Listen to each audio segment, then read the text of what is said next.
Are you a parent who wants to give your child a financial head start? Well, you are in the right place. Welcome to Beyond Piggy Banks. I'm George, and in each episode we explore simple, practical ways to shape your child's financial future.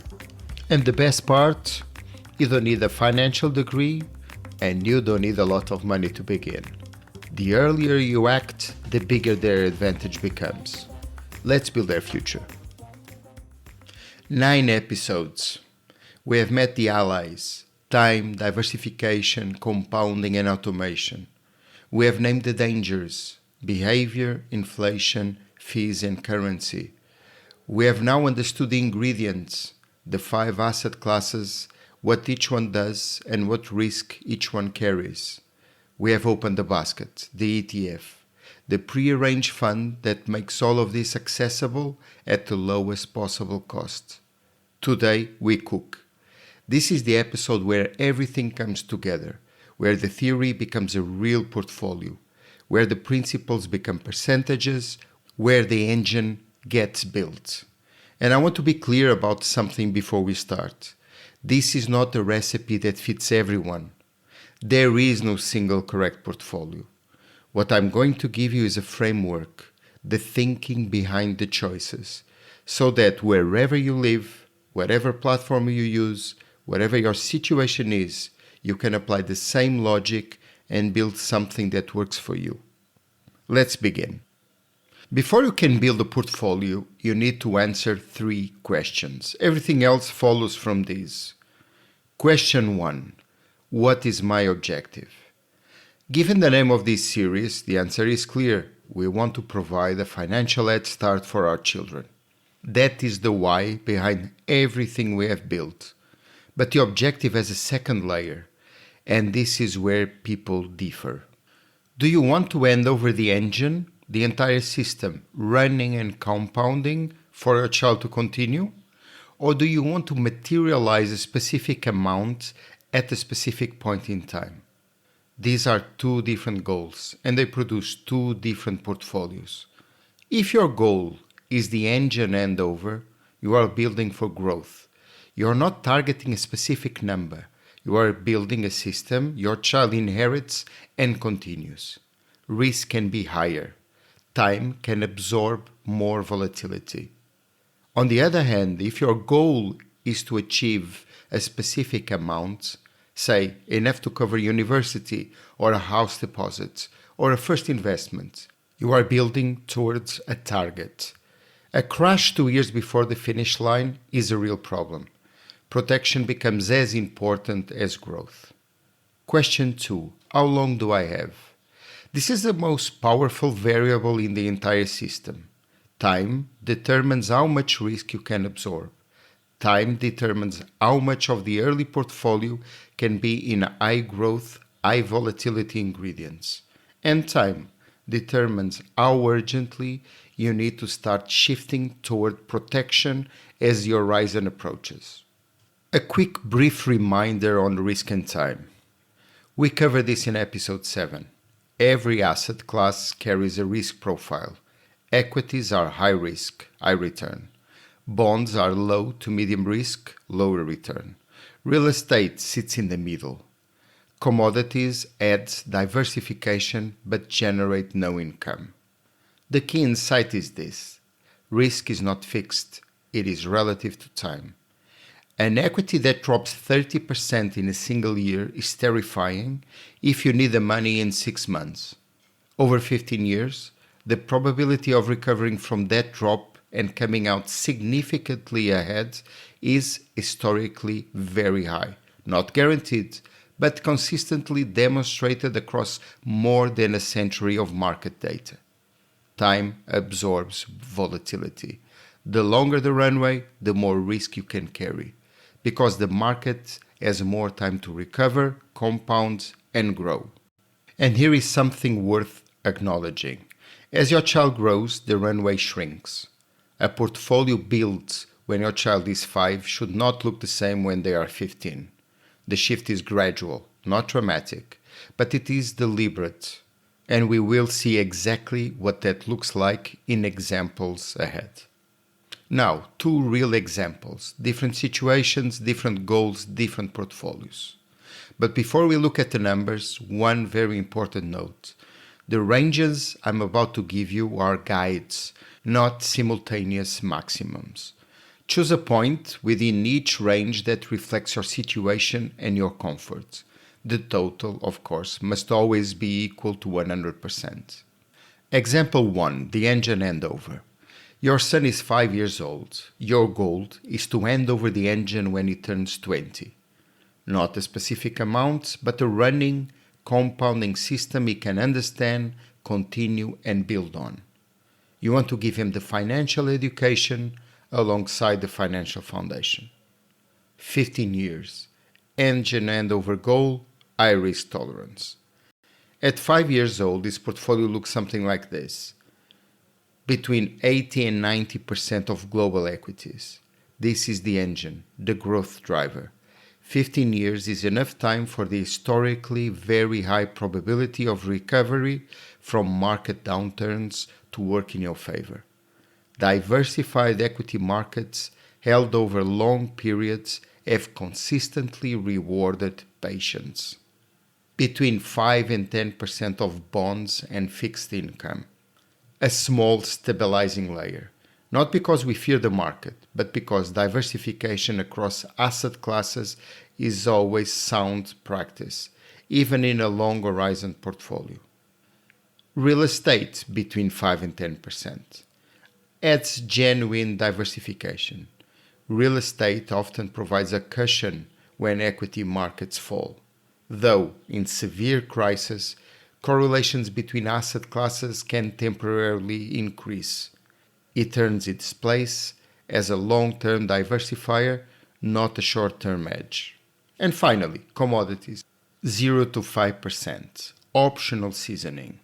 A modest allocation to gold or a broad commodity index provides a small edge against inflation and global uncertainty.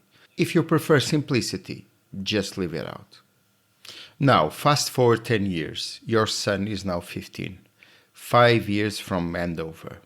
The runway is shorter. The engine has been running, the value has compounded, and now we begin a gradual shift, protecting what has been built while still allowing growth. The shift is not a single event. Every 2 to 3 years, review the allocation and make modest adjustments, reducing equities by 5 to 10% and increasing bonds accordingly. Gradual, deliberate, never reactive. At 15 years old, this portfolio looks like this. Between 70 and 75% of global equities. Still the dominant ingredient.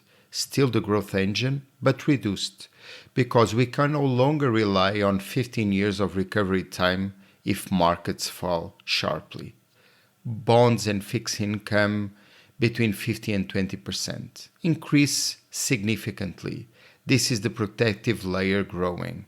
If markets fall sharply in the years before handover, bonds cushion the blow.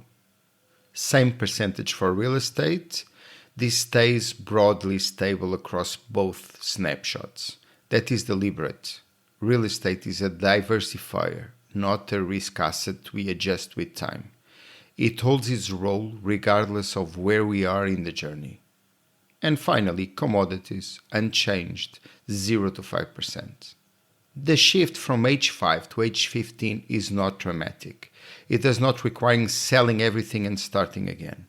It is gradual rebalancing, executed every 2 to 3 years, that moves the dial from a maximum growth toward protected growth. And at 20, the engine is handed over. Your son inherits a running, compounding, diversified system, and then he answers the 3 questions for himself. Hopefully, you handed over the link to this podcast along with the engine. Now, an example where the goal is to have a specific amount. Your daughter is 13 years old. Your goal is to have a specific amount available when she turns 20, enough to give her a meaningful financial foundation. Not an engine handover, a target. 7 years, specific amount goal, medium risk tolerance. At 13 years old, their portfolio looks like this, between 50 and 60% of global equities. Still present, still working for growth, but no longer dominant. Because 7 years is not enough time to rely on historically high probability of equity recovery if a severe crash happens close to the target date. Bonds and fixed income between 30 and 40%. The protective layer is substantial here. With a specific amount goal and a 7-year horizon, we cannot afford to see a significant portion of the portfolio disappear 2 years before the finish line. Real estate between 5 and 8%, slightly reduced compared to example 1, because with a shorter horizon and a capital protection goal, the defensive layer needs to do more of the work. Real estate remains as a diversifier, but plays a smaller role. Finally, commodities, 0 to 5%, optional and modest. This portfolio is more conservative than example 1.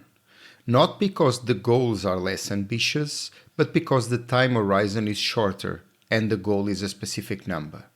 The two situations require different recipes, same ingredients, different proportions. Now, how often do you check? Well, less often than you think. For a long horizon portfolio, once or twice a year is enough. You check that the allocation is still in line with your target. You check that contributions are running. You check that nothing structurally has changed, like a fund closing, a provider changing, or even worse, fees increasing. You do not check because markets fell last week. You do not check because someone on YouTube said the world is ending. Those are not reviews, those are reactions. And reactions are what episode 4 warned you about. As you approach the handover, whether that is 20 or earlier or later, the review cadence increases slightly. Once a year becomes twice a year. You begin checking not just the allocation but the direction. Are we on track? Is the gradual shift toward protection happening as planned? Is the engine ready to be handed over? That is the only time the review becomes more frequent, not because of the market, but because of the clock. What this actually looks like. Let me bring this together simply. You open a brokerage account. In episode 11, we will cover the tax lawyer, and in episode 12, we address the platform question. You select our ETFs, 1 or 2 broadly diversified global equity funds, a bond fund, perhaps a real estate fund. Everything we need to know about choosing them was covered in episode 8, low TER, accumulating, base currency understood. You set your monthly contribution, you configure automatic investment, you set a rebalancing review. Once a year, or when allocations drift more than 5% from target. Be aware that rebalancing may have tax implications in your country, something we will cover in episode 11. And then you walk away. Not forever, but for months, because the engine does not need you to watch it, it needs you to leave it alone.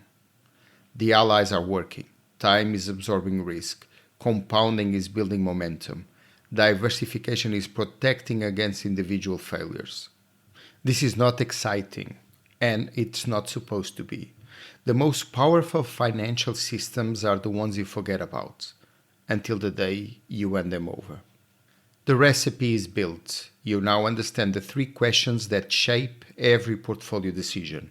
You have seen 2 real examples. Different goals, different horizons, different allocations, and you understand why each choice was made. You have seen how the portfolio shifts gradually as the clock counts down. Not dramatically, not all at once, but deliberately, protecting what was built while keeping the engine running. There is one thing the recipe does not yet address, and it deserves its own episode: taxes. Every return you make, every dividend your accumulating fund reinvests, every gain you realize at handover, this exists in a tax environment. The rules vary country by country, but the framework for thinking about them is universal. That will be episode 11. The recipe is ready, the kitchen is set, the only thing left is to begin. I am George, and I'm here because your child deserves the advantage we never had. We are done hoping for the best, we are building it.